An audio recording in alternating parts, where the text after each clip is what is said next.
Charlie, thank you so much for joining us and welcome to the show. Thank you for having me. Before we get into it, can you tell us a little bit about what you do and the journey that's led you to this point? Sure. Yeah. So I'm a composer, pianist, and creative coder. I perform alongside a live visual system that I've made that listens to what I play and creates visuals in response. So everything's happening live. Everything I can play spontaneously and the system will adapt. And because of that, I have a lot of control over how the music is visualized. So it's not just sort of one kind of screensavery thing. I can have each piece has a very precise vision for it that's then created as I perform. And I know that you've done some other projects in the past as well, which I'm sure we'll get into as we go through this episode. But looking at how the digital world has revolutionized the whole music industry over the last, let's say, 20 years, what's been the most surprising thing that's changed in your opinion? Yeah, I mean, there's a lot of really unsurprising changes. Like, if you make music kind of a rental model, that obviously has a lot of knock-on effects. And this flattening of the global, it's great that you can get music from anywhere. You're not kind of limited to what would be in stock in a specific store. I think probably the most surprising thing for me was this TikTokification of like such a big thing of getting your song to go massive, not through a video, not through a music streaming service or a music, radio or anything, and having record companies really being focused in that direction. It does definitely open up a lot of avenues for people who may not be as technically gifted to kind of get amongst that world and take part in it. And I think that while it does take away some of that gatekeeping, it's obviously, upended such a huge part of what was the traditional music industry. But you mentioned there the TikTokification. What do you mean by that, just to clarify for anybody that might not know? There's a few aspects. There's one is like nobody has an attention span anymore. So it's all, can we get here faster? You listen to songs from the 70s or 80s and the intro is just, you're like a minute into the song. Started yet, and you just can't do that anymore. And and I'm not a pop artist, right? I'm like a post classical, whatever we call that. It is a bit more, I think, forgiving for some of that stuff, but I feel that too, where it's like you can't, not that you can't, but just for a specific song, I have to choose, is this an 8-minute long arc for people when they do have time for it? Or is this like a 2.5-minute kind of playlist type track? You get in and out quickly. I think one of the things from that and from this TikTok, it needing to grab you in 5 seconds, is everybody's trying to make every song a hit. And so every song does tend to sound a little bit more similar because there is a way to structure a song so that it is, it's got all the bits. And a lot of those are great songs. It's not that we shouldn't do that, but traditionally you wouldn't have every song on an album trying to be that number one hit. You'd have other songs that do other things so that in the context of an album, it all makes sense. And I think because everything's really it's sliced and diced and kind of served in these, will you listen to this 5 seconds so that you listen to the next 5 seconds? There's a sameness that comes from that. I remember learning about this stuff when I was in music class in high school. Certain types of beats were more, I don't know if palatable is the right word for the years, but your point there around every song trying to be a hit now. One of the things that comes up a lot around the discussion of music and how it's changed through the internet is the fact that a lot of people see that it's been devalued as an art form. Now, if you were to say to somebody, every song is trying to be a hit now, that sounds like it's been valued. You know what I mean? Like if you used to buy an album that had 1 or 2 hits and now you're getting an album of 10 hits, it sounds like it's going to be way better quality. Yeah. But if everything's a hit, then nothing is a hit. And it's like everything's at this level of kind of trying to be the peak, and you can't totally. have all be peaks. I don't want to be too like old man yells at cloud. Music doesn't all sound the same, but I do think that within a specific genre or within, I think that there are things that people are trying to do that are more the same than they used to be. I can put it down to being a symptom of the way that the internet treats everything. It's a battle for that quick bit of attention. And if you have got to create a 5-second hook to get someone to go, maybe I'll listen to 30 seconds. How are you going to get someone to listen to 8 minutes if the way people are enjoying music is being completely changed? Because it doesn't need a huge journey through a piece of music. It just needs that earworm that you can get 1, 10, a million people kind of using and sharing. That brings kind of the next logical big argument within the internet space is obviously streaming platforms. Now, we've all seen the minuscule payouts from say bands that you might think are quite large, and they'll be like, "Oh, I made $7.60 for I don't know 2 million plays or whatever it is." But when I do think about things like that, they're obviously predatory in one sense. But then I try and flip it around and think about it as they're just another exposure platform for people who would not have been able to get that Yeah, I exposure mean, otherwise. yeah. Yeah. You make very little off of streaming, but Mm. there's potential for discovery. And I think with all of these things, there's the two sides. I mean, one thought going back to the thing of trying to make everything a hit, or saying it another way, trying to make sure you grab people's attention with something every 5 seconds. And I think, for example, that's a way of listening that we probably had before. That isn't necessarily a new thing. It's just that you didn't have to, if the record player's across the room, if you're not grabbing someone, you do have a little bit longer. But Mm. I think there is a good thing for that level of polish. And even if I'm doing, an 8-minute track, I try to have something tonal, something textural, something rhythmic, all of these different things at the beginning as a way of letting people know what the whole thing's going to be.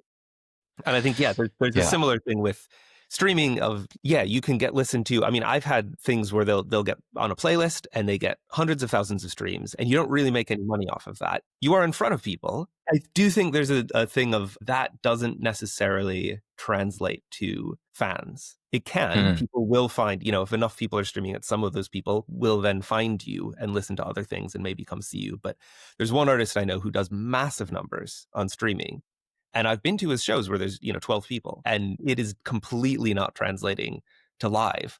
And so for him, there's two options. Either you just build up the live separately and treat it as a separate thing, or you just say, well, I'm a streaming artist. But I think it's because of that, even getting 1 million monthly listeners is not going to pay for you to do music full time. At that level, you do start to get some money from it. Like Spotify, I'm not pro Spotify. I think Mhm. that they are, like, on the one sense, I think that they are squeezing everything as much as they Mhm. possibly can. On the other sense, like, they're a business. Like, you can't expect them to just voluntarily give up money. That's not how the world is structured. So it's going to have to come from somewhere else. It has to come from either collective action from musicians, which is very hard to do, or legislation. Penny per stream campaign to raise the royalty rate to 1 penny per stream. I don't know if they've said what currency that's in, but I would take any Okay. of them. That is so much more than what we're getting now. And if that was legally mandated, obviously it would change loads of things about the business model. And when you get into things like regulation, you will sometimes have these unintended consequences. But that would radically change how it is to make money as a small artist. I do want look. I don't know the full backstory of Spotify, and I wonder whether the initial idea had that gigantic monetization in it, or it was just something that happened as it scaled. Whether it's Spotify, whether it's any other platform, it's like they've got all the leverage, Mm-hmm. and so it's kind of naturally all the cards have fallen their way, as Yeah, you said, they've and got the company town. It's a you have to be on Spotify, and and the other streaming platforms. There was this thing of, everybody was just downloading, they were pirating their MP3s, and that was just the Wild West for a while. And they tried suing the heck out of a few people to try to scare people from doing that. But obviously that's not a good look, and that's not an okay thing to do. Yeah, I was just going to say that was a crazy story because I remember the whole Metallica suing Napster thing, and it's like it wasn't a very sympathetic case. Do you know what I mean? If it was a lot of struggling, poor artists, I think the message would have been so much more resonant with people. But the Yeah, fact yeah. you've got, I think it being this massive, well, and you see this with other lawsuit things where, the more savvy thing would have been for Metallica to find some small band mm, and have them be the face of the lawsuit, even if Metallica's putting their money into it, because legally, yeah, that's like, it is, you're getting this thing for free that is for sale, that's stealing. But I think we did, I mean, everybody recognized that nobody's making money off music if everybody's pirating it. So then we went to this streaming model. But one of the things with the major labels being allied with Spotify is that Spotify guarantees major labels payouts that are higher than this per stream. So major artists will get their money first, and then there's this very low per stream that gets put out to independent artists. And they've now done this thing of demonetizing stream songs below 1,000 streams, which, again, a lot of people were up in arms about. As someone who's, a smaller artist, that sucks. But because it's free to put stuff on Spotify. They're just inundated with tracks that nobody's listening to. And if you can put up, so you get with one of the big things with the internet is the scale is so huge that there are these new ways to game the system. So if you can just set up a script on a computer to make songs, whether they have any content or at all, and you're just uploading millions of tracks to Spotify saying, well, somebody's going to listen to it at some point and then I'll make some money back. They do need to defend against that. So as an artist who people actually do listen to, even if it's not, these millions and millions kind of numbers, I think the 1,000 cap does make sense. You could have 750 people listen to your track and you get nothing for it. But when you do crack 1,000, you get paid for all 1,000. So it's not that you only get paid for the first stream beyond that. It's just that there's a floor to the monetization. So again, it doesn't sound good when it's like, oh, we're not paying. Anytime we say we're not paying you, right? That sounds bad. But when you think about why they're doing it to sort of combat this like slop that basically somebody might listen to by accident, it does. I am more sympathetic. It does actually make sense, and my brain just went off in a few different directions there. I was thinking of a case that I read about a little while ago where some dude used AI to just make a shitload of songs and then built a ton of bots to stream all these songs and ended up like getting a payout of, well, he earned, we'll say, I think it was something like $20 million. Well, obviously they don't want to pay it, but as you said, he's just gaming the system as it stands. So I'm not sure where it ended up. I'm sure he didn't, the tiny little guy didn't get to keep the $20 million. But another thing you mentioned a few minutes ago was around that kind of discoverability.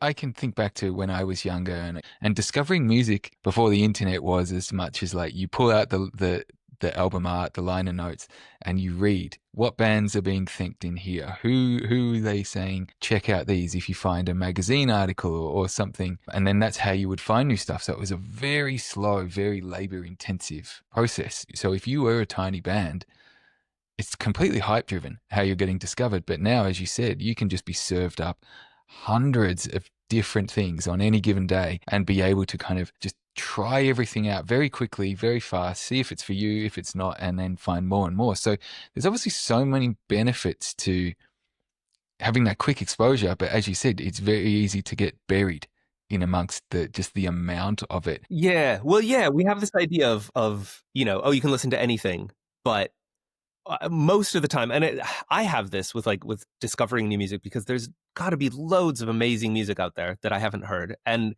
it becomes this like eat your vegetables thing of like what I want to do is sit down, spend an hour, and listen. Really try to discover. But usually it's like, well, I want to listen to something that I know I'm going to like, and so then the algorithm, right, will serve you basically just stuff you've listened to before. Someone was like, the Spotify algorithm seems completely incapable of recommending anything that I haven't already listened to.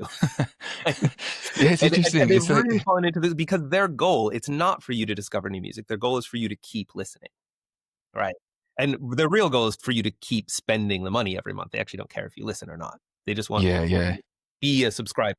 That is one of the things I actually find so beneficial around algorithms. Like if it builds a playlist, say you listen to one thing, right? And then it will build you a playlist of things adjacent to that thing.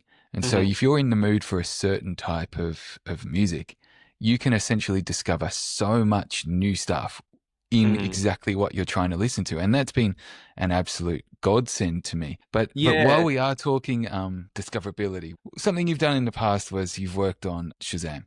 And for me, a little anecdote time, that thing has been a lifesaver. Once, a long time ago when I was living in London, I was in a little club. It was early hours of the morning. I just got Shazam on the phone. I didn't really know how it worked. All I knew is you could just kind of open it up if there was a song that you liked and it would find it. And so it was a little club, very bad reception, whatever. And I was holding it up and it wasn't working because there's not enough signal. But then it finally got there and got me this song, the result. And I think this must have been around 2014, and to this day, we're now nearly the end of 2025. It's one of my favorite songs of all time. So that's just a very happy memory of technology and discoverability that has, I guess, impacted my life in very positive ways. In terms of other ways of using technology, whether it's to produce music or whether you're creating music or whether you're even performing it. Tell us a little bit more about how you do it and how it all works. Yeah, yeah. Well, just to build off that before I go into this, one other thing, I think, yeah, technology is great at automating and solving problems. And so one of the things is like Content ID on YouTube. Like it can be annoying as an artist where you want to post something and it's like, oh, you can't. But the main use case of someone else can put my music in a video and then I get paid for it. And nobody has to, Mm, they don't have to contact me. And that streamlines things a lot. And the funny thing is you can't actually see where it is. So my wife is also a musician and she got some money from YouTube and she was like, somebody has used my song and it's gotten a ton of views and I have no idea where it is. Like what really? is this? So sometimes it can be mysterious when you get, if something's used on a bigger video, like big enough that you notice in the payout, it's mysterious, but it's smooth as that journey, right? It's just the computers have automated it so people don't have to talk to each other, I which mean, is I mean, that is a separate ironic. downside. But for something like that, where it would just be transactional anyway, hey, can I use this song? That can all just be automatic. And so that, again, any change like that, it brings its own problems. But Yeah, yeah. like, when it works, when you go down the happy path of this is working the way it was designed to, it can really facilitate a lot of things quickly. Is there a reason, do you think, why it doesn't tell you who's used it? I don't know. It would be great if there was just a link to the video because it might be Mm. cool. Like, I Or it don't think might be anybody's putting our music on like ISIS videos or anything. I think it's well, I mean, probably what it something what nice, but, I hopefully. mean, if you were, like, you put a tune and, I don't know, it was a widely appealing tune, and there's potential for someone that you to be using it in a way that you don't want to kind of be associated with. I'm quite surprised that there's no way. Yeah, well, and I think it's so much of this is like who benefits. Like that doesn't really benefit YouTube to do that. You Mm. can do a content claim, but it's in terms of as an artist, your music is either available or not available. There's not, you can't go in and say, oh, I don't want it on this. I do want it on that. If you're actually getting licensed for film or TV or something, then yeah, you can say, I have a friend who does that. And he got a brief from, I think, a cigar company. And he was like, no, thanks. Yeah, interesting. And before we jump into the different ways that technology can be used across the whole music industry now, one of the things that we've seen through the rise of the internet is, in what I would describe it as, is the kind of breakdown of a lot of that star power. Once upon a time, like, I don't know, you think about the Beatles, right? Like, if the Beatles were available 24/7 to fans on social media, like, do we think Beatlemania would have happened like it did? Yeah, there's this loss of mystique, isn't there? Yeah. Where it's like you want to, because these parasocial relationships can be really powerful, where people feel like they know you, and so you're posting like, "Here's my breakfast" or whatever, and yeah, that can work. But then yeah, there's no mystery. It would be nice to be able to be mysterious and have people coming to you, but then when they're not, you sort Mm. of go the other way, and it's like, yeah, here's my content. Here's more content for you. When I've thought about this in the context of, say, actors, I think back to before social media was everywhere. Like, actors were someone you saw on a movie poster in the cinema, or maybe a cutout if it was like Arnie. And they were these larger in life people that just seemed to be in a completely different planet. Now I could go online and find out what the biggest stars in the world are basically doing every minute of the day. And it's like this push for all of these big names to try and present themselves as the regular person, just like you, kind of defeats the entire purpose of being this big star and this draw. And I Yeah. understand. Yeah. Well, you want to offer this like peek behind the curtain for people who are like really Yeah. into whatever you do. And then there's no, it's the internet. So then it's there for everybody and just everybody gets the peek Mm. behind the curtain and there's no curtain anymore. And I think that, as you said, you can try and attract people through putting out different pieces of content, etc., trying to get them to listen to what you're doing. So you could be someone that's just putting out reels like that aren't even music, and someone will discover the reel and then discover that you're a musician, and that's how the music can take off. So, well, there's obviously Yeah, many although different pros to I that. think we're discovering that people don't do that very much. So there's a big thing on TikTok right now where, and labels are turning away from discovering artists on TikTok because Okay. you can't get people off TikTok then, right? It's like if people discover them on TikTok, they might have millions and millions of streams, but like nobody is going to go then do the other thing. Like I said, even streaming doesn't translate to people coming out to see you, and I think social media doesn't translate even to people listening, streaming your music. So I'm trying to not spend too much time because you can become just a social media person. And think some people, they find that that's what they like. They do really well on social media. That's their thing. And like because there's a tech element to what I do, I've thought about doing tutorials because people do really well off of that. But it's like, then you become a tutorial person. And that's not my thing. I would like to share what I do, but like putting in the effort to really have a following there then means that I'm not actually making the music. And it's like Yeah. keeping focus on like, why am I here? What is my actual thing? And you have to do some other work. So this goes with like the breakdown of the record industry, right? Everybody can just make their stuff at home, which in a sense democratizes. And it's great that I record all my stuff just here in my house. And I'm with a label now, but my initial albums I just put out myself. But it doesn't, I think in addition to realizing that people won't switch platforms necessarily, there's this reinterest in gatekeepers because Right. everybody can do everything. And the algorithm is a really unsatisfying way to discover stuff. And I think we're like missing the fact that some people actually do have really good taste, and Mm. having that be essentially a profession, I think is really valuable. Obviously, when the gatekeepers are gatekeeping you, that's frustrating. Like But I think that's like a so lot of interesting things, to hear. I think you can use it to get you to ask like, how can I make what I'm doing better? So that it interests who these people are. I think if you make music just for the gatekeepers, that's a mistake. Just like I think making a song that is just aiming to hook people for 5 seconds so they don't scroll away is a mistake. But I think saying, right, here's this piece that I've written that I'm happy with artistically. How can I make every 5 second chunk exciting through production or whatever in a way that doesn't take away from what I'm trying to do artistically? How can I make that as good as it can possibly be and get through to that, I think can actually be helpful. I think sometimes that little bit of adversity can actually make you a better artist. No, absolutely. And there's a couple of things that you said through that bit there that all kind of connect things to me. It's like, one, you don't want to be known as a tutorial person. That's just one part of the wider Charlie world and the way that technology is allowing you to create a much more complex, I guess, piece of art that's not just that recorded music. Now, obviously, everyone can make music, but now also with technology, there's so many more avenues for different people and different skill sets to kind of find their way into being part of the music industry in different forms. Now, you personally do a bunch of different things. Tell us Mm. about how you go from the music all the way through to the entire live performance. How does that process come about? Yeah, so my live show has this tech element, and people will often say, yeah, what comes first? Does the music come first or do the visuals come first? And generally the music comes first, and I write in a very traditional way. If I'm writing music, I'm just sitting at the piano, playing the piano, and then when something works, I write it down. And then sometimes I'll record it as a voice memo and then like transcribe it later. And then, I'll put it into the computer, work through that way. And then at some point I start thinking, what should this look like? And people will ask sometimes if I have synesthesia, which is the thing where you will see sound or you'll sometimes, taste a shape or whatever. You have this kind of mixing Yeah. between the sensory modes. And I very much don't have that. So for me, it's more, what should the journey of this piece, how should it be represented? And for me, a lot of it is about what I call like the architecture of the piece, like the structure of the piece, more so than just individual notes. But then I'll start building that.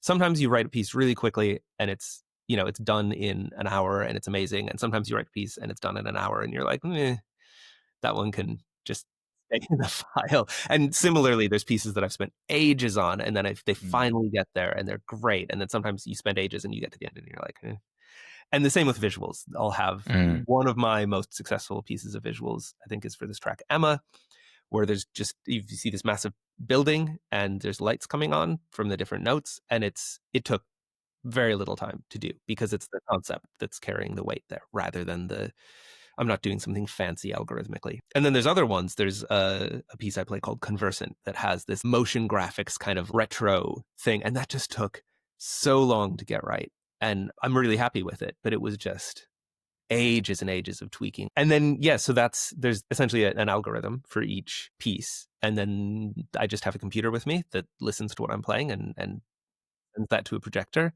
And then I have these light towers as well it's 6 towers that have these color LEDs on them. And I can treat that like almost like a sliced up screen. So you have these things in the room with me that are these kind of sculptures that also do the light and the visuals, and then me performing. And that's another thing that I kind of realized toward the beginning is how much of the show, how much of a visual element of the show is me playing. Mm, I would kind of make these visuals, but almost leaving space for the fact that people want to see me playing in addition mm. to, because you've got like Max Cooper, who's great. He's got really cool visuals, but like he's in the show. He's not, you don't want to look at him. He's just, he's DJing, and you can do stuff as a DJ to be a bit more visually interesting, but let's like, you just watch the thing and he does he DJs to it. And playing the piano is different. It's a lot more kinetic than that. So kind of leaving space and almost composing the visuals in a way that I'm I'm I am a thing that's happening in the performance as Yeah, well as no, the that's stuff. kind of exactly what I was thinking. Now it's not so much there's a performer on stage; it's like the entire immersive experience with all the technology that we have. It's things to be considered. I think having all of those big screens does add an entire new dimension to it. And as you're saying too, like the screens for you is one component, the lights are one component, and then you're another component. So it is a whole cohesive world. And one thing that I find quite interesting in the way that performers operate now is how they use the incorporation of technology in different ways to enhance the music in ways that you might have just had, a banner unfurl once upon a time, or maybe some lights, or maybe some pyro if you were like super successful. But one thing I did see recently was Massive Attack. Oh, the Massive We're Attack thing. playing with Yeah. the facial recognition Yes. stuff, Yeah, yeah. and I'm sure there was some deeper meaning behind it. I'm sure there's some statement knowing them. But when I saw it, I was like, this is just another level of fan artist connection and making the fans feel like they're part of the show. And then I think it does still feel a little bit dystopian. And then, Yeah. It's super cool. I love that because it makes you a bit uncomfortable. And so it is showing that this face tracking software exists and is easy to set up. And you can just point a camera at a crowd and track individual people. And, if you move around, it's still your face up there. And that's a thing that ties in with one of the things that I'm trying to do of taking things that exist in our lives. So we're surrounded by algorithms, right? Life is just this sea of algorithms we're moving through, but most of the time it's trying to sell us something or surveil us or influence an election. And I think algorithms get a bad name because of that, but the algorithm itself is neutral. It's a tool. And there's a person or people who are using the algorithm to sell you stuff or influence an election or surveil you or whatever. And algorithms, so I'm using algorithms to make art. And mm. that's another thing they can do. And so kind of separating that out of, I'm a bit of a technophile. And so I Yeah. feel like I kind of want to defend Yeah, yeah. the kind of digital realm, not everything that's being done with it, of course, but like you don't solve these problems by going back, by sort of banning computers or whatever, or Yeah, saying, yeah. where I think AI, there's I don't know what's going to happen with AI, but it's finding ways to control and monitor and band together to say what's acceptable and what's not, and how do we build a society that works for everybody together. Yeah, look, I mean, as we've discussed throughout this, there's obviously been a whole bunch of negatives that have come through technology, but so many positives as well, whether it's democratization, creation, performance, all sorts of things. But you just touched on something I'd love for us to move into now, which was around algorithms everywhere and now AI and how this can potentially be changing music. Now, I know a little while ago we briefly mentioned someone gaming the system by using AI to create all these songs and earn $20 million or whatever it was as a payout. Being a technophile as you are, like I'm also, I think, aware enough to be able to comment on this stuff. But it's like as these tools get better and better, I've played around with stuff before and I've written a prompt and I will say, I don't know, make me a black metal song about cooking a meat pie or something like that, and it just makes stuff. And it's so bizarre that you what would usually have been a gigantic project, get your friends, or maybe if you're super talented you can do it all yourself. Now you can just do it with a prompt super quick. How do you think that as AI gets more sophisticated, how do you reckon it's going to play out in not only music creation, but then also distribution and performance? Where do your hypotheticals go with this? Yeah, I mean, there's the good potential things and the bad potential things, and I think it's completely screwed illustrators, for example. And I think when it started, there was I think with anything, you end up with this pipeline problem where all the low level stuff gets taken over by AI.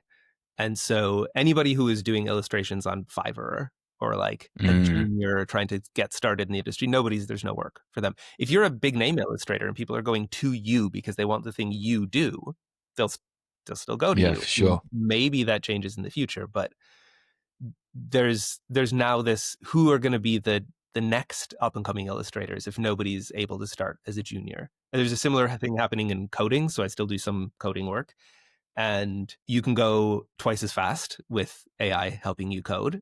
But you need to be kind of at the senior level where you know how to architect the thing, you know how to keep the AI on track, and you need to know what's happening. And when the AI goes off the rails, which they do, you need to just be like, okay, no, clear Mm, all of that. We're starting over. So there's like these limits to vibe coding, but it's like how if you're a junior developer trying to get your first job, everybody's like, no, we're not hiring juniors anymore. We have AI. So yeah, I think and there's a lot of that kind of thing, and probably the same with mastering.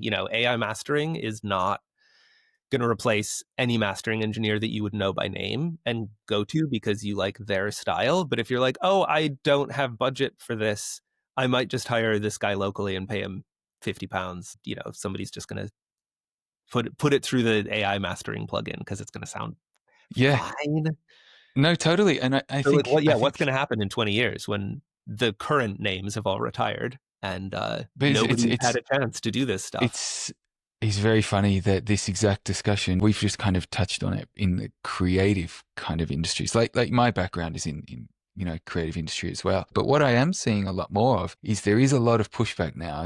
Like I've seen certain big brands that should know way better, have way more money than to be just getting someone to write a prompt to make big, Mm. marketing campaigns, are putting out just obvious AI stuff with those errors that you need the skilled engineer or the skilled coder to actually be able to recognize. And then that's happening across everything. You're seeing it in corporate world as well. It's like there's no junior jobs. There's going to be just this entire talent vacuum once Mhm. those seniors retire. So that's maybe there's something in there, that's going to be the new thing is figuring out how to do it.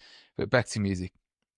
You said like AI engineers. I've not really heard of that before. How are people doing that? Yeah, well, it just like if you're doing the kind of the mastering step, you can Mm, have your track, and there's one built into Logic where it'll analyze, and then it just makes a mastering chain based on what your track sounds like, and it's all right. It's good. It's and that sort of thing. Like you'd never master your draft mixes normally, right? So it's like having that on your work in progress. That's great, but then I will definitely still go to an actual mastering engineer for the final album. Like it needs to be somebody who has taste and all of that. But there's this constant moving of goalposts with AI. Right now, we're like, oh, the AI could never have taste, but like, can it in 5 years? Like, it's all moving so fast. I think we might get to a point where it can do everything better than us. And then the question is, which things do you really want a human for? And I think like you consume art because you want to interact with another human mind. Like even if an yes. AI could write a better one, like I want music and visual art and novels that it comes from a person, even if AI gets to the point where it's not doing this sort of idiotic AI. That's just you just want that soul behind it. Yeah, yeah. I think that's part of the human condition that you want to empathize and relate to people through different means. You see all these, I can show you how to shut down the entire Hollywood studio for like $50 and this new video creation software. It's like, can you? Will you? I don't think that's going to fly for too much longer. But we've been talking around the uneven playing field as well within music that's been created through technology and this kind of TikTokification, whether that's a kind of a race to the bottom or not, depending on who you are and how you look at it. What would you say, like from here on out, a fair digital music market would look like for everybody involved? And do you think that there's a way that we can potentially reverse any of the damage that's happened over the last, say, 20 years? Yeah, I mean, it's a lot to try to change anytime you're trying to like change society or change a massive system like that. I think one of the things is, well, I think the penny per stream campaign, I'm super in favor of that. It is where almost everybody listens. I think as people are still in the process of returning to live shows post COVID, there's still a difference in ticket sales. But as people come back more, I will have people buy a CD or a vinyl at shows and say, I'm not really going to listen to this, but I will not feel guilty when I stream your music now. And that's great. That's sort of, Yes. so the awareness I think really helps, because people will say, oh, I want to support you. Streaming you isn't really supporting you. So if I support you in some way, then great. I've like done my bit. And that's Yeah. amazing. Stream me forever if you've bought. I mean, stream me anyway. It's fine. I'm not anti people streaming my music. But that's great when people care enough to say, oh, I am going to put my money toward this smaller artist. It really helps just make everything work. I think the other thing though is people because the internet shows you whoever's on top in the entire world, makes everything kind of need to be at that level. So if you put out a track and it gets 5,000 streams, there are people who are like, oh, that's nothing, because you're comparing it to Mm, Swift. And it's like, well, if 5,000 people listen to something that I've made, that's great. There's this thing of you need to keep the attitude of you do spend some time being your local musician that is like doing really well locally. You're not immediately going to get up to this, like you might of never get course. to this stratospheric layer, that there are these different levels of success. And I think people see that even, inside music, you have that as a musician where it's like you want everything to have millions of streams and sell millions of copies. And it's like, well, you can be successful and not have that. And I think I don't know if this happens more with musicians or if I just see it more as a musician. People will kind of not think that you're a professional because they haven't seen you on a TV show, or that you're not playing stadiums or something like that. They will assume that you're like waiting for your big break. So no, I'm doing the thing. I am making Yeah. money playing music. I'm a Mm. professional musician. Yeah, obviously you want to have career progression, but if you're a scientist, nobody's like, oh, you're not a real scientist until you have a Nobel Prize Yeah. or something. It's like, no, you are a real scientist as soon as someone is paying you to do science. And there's a similar thing here of enjoying that, not seeing that as this substitute for the real thing. Like, I get to play music, people connect with it, people say when they like it.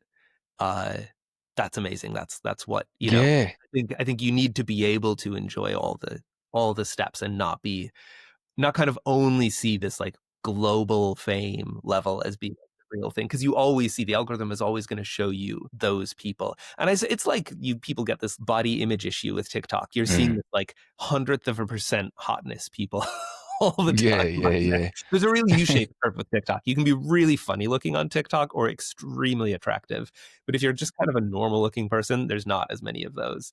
And I think people have that too, where they go on there and they're just like, I don't look like any of those people. And it's like, well, no, of course you don't. You look Mm. like a normal person. And that doesn't even necessarily mean like 50th percent. You could be a very talented musician. You could be a very attractive person, whatever. Like you But don't, you're still in the middle of the bell curve there. it's not healthy to Yeah. compare yourself to the top, 100th of a Mm. percent globally for Yeah, any. look, that makes me think of another point there that we've seen through the rise of especially social media.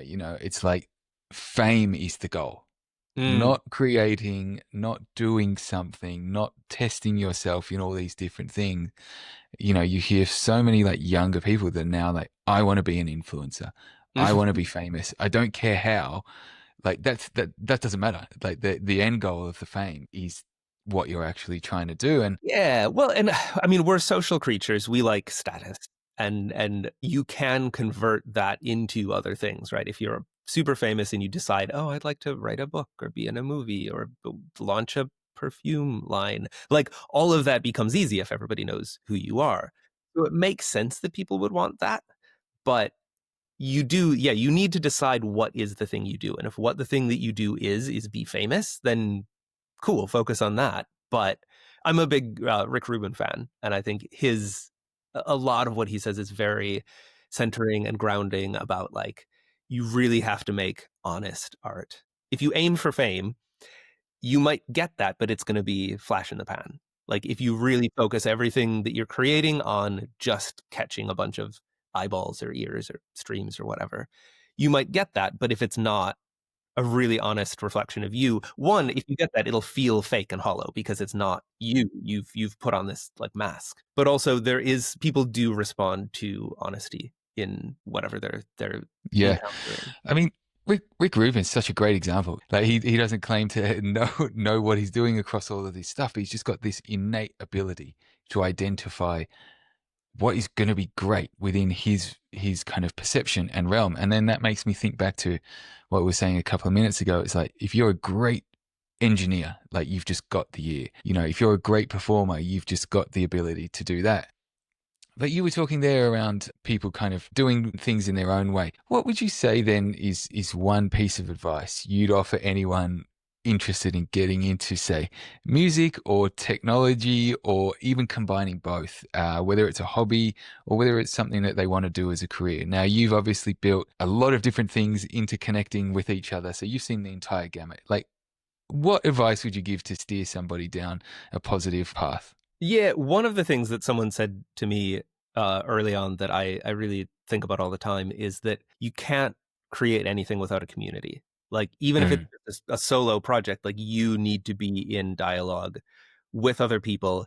If you don't, if none of your friends are writers, like how are you going to even know how to write a book? Like you will be able to write a book. And I think like I celebrate like amateur creation. If you're just somebody and you just want to do a thing, just do that thing. That's great. But if you want it to be really good, like you need to listen to your own taste. That's very important. But you also need to be in a mix of other people who are also doing these creative things. It'll be inspiring, but it will also then keep you like there's an aspect of creative honesty where things are moving in this group with other people. And then I think the other thing is it kind of goes with like you just have to make stuff. One of the things I really love about both tech and music is nobody cares if you have a degree in it. Nobody cares the credentials you have. It's like, can you do the thing? So in tech, if you want to get started, you can teach yourself stuff. You can learn a lot. You can go study it at a university or whatever. But if you've built a thing, then people will respond to that. So when I've been in hiring, it's like if you have an applicant and they're like, "Oh, I've made this app. It has 1,000 users." Amazing. That puts you way ahead of somebody who mm, has, "Oh, I've gone to some fancy school, but like I just kind of have my coursework." And it's the same with music. If you record an album and your first one is probably not going to be the best work you ever do, and you share it, you don't have to put it out for the whole world. So there's a friend's daughter who's a teen and she's like starting to write and she's really good. So we did a little bit of work together, and my task for her was you need to write 10 terrible songs. Don't worry about making them good. They need to be done. And then when you've done 10, maybe some of them you will fail at making a terrible song. It'll be a good song. That's fine too. But like you need to get over the thing of having, oh, I've written these 2 songs and I'm really kind of feeling precious about them. And so I think, yeah, this thing of you do it with do whatever. stuff. You don't have to wait until you have, X, like this piece of kit or whatever. You Yeah, can yeah, always, yeah. if you make a thing and you're like, wow, this microphone I used is terrible. The sound is not good. Okay, maybe then you go get a microphone. Maybe you re-record some of that. Maybe it's just for the next thing. But you have to keep going and not get hung up on things. No, that's great advice. And I think that, as you said, doing stuff is so much better evidence than what you could hypothetically do because you've got that piece of paper and that formal Yep. education. And I hear that across lots of different things. Just to finish up, then, what's making you hopeful about the future of how the internet and technology and music collides? I think one of the things is the the discourse around it, the fact that I think generally people have really terrible hot takes sometimes, but as we work through what is this, what's going on, it might be like on a 10-year time scale, but people are having these conversations about streaming, not supporting artists. People are having conversations about how are we going to handle AI and this, all the things that's happening there. And we're almost definitely not going to figure it out in time to not have problems. Mm, But I think we do eventually figure stuff out and move forward. And I think the thing that we need to do for any of those things is to limit the power of these kind of entrenched powers so that there isn't this asymmetric thing. So that when people do a kind of group cultural decision, like this thing should be better in this way, that we can do that. Because I think we are actually pretty good at coming to the right decision eventually. fingers crossed, fingers crossed. Thanks, Charlie. What's coming up for you, and where can people follow what you're up to? Yeah, so I have this album coming out in November, which is called The Book of Fixed Stars. I just got the vinyls yesterday, and they look so beautiful. Awesome. it's so good to see that. So it's like they've done clear vinyl and the artwork is great. And I'm really happy with how it sounds. So there's CDs, you can get it on Bandcamp. So the main first place, if you just want all the links, is my website is charliehooperwilliams.com. And then I'm Charlie Hooper Williams on, Instagram and Bandcamp and all those things. You can just look me up and have a go. I will ship to Australia for your Australian listeners. Good to know. Yeah, Awesome. Charlie, thank you so much. thanks for having me.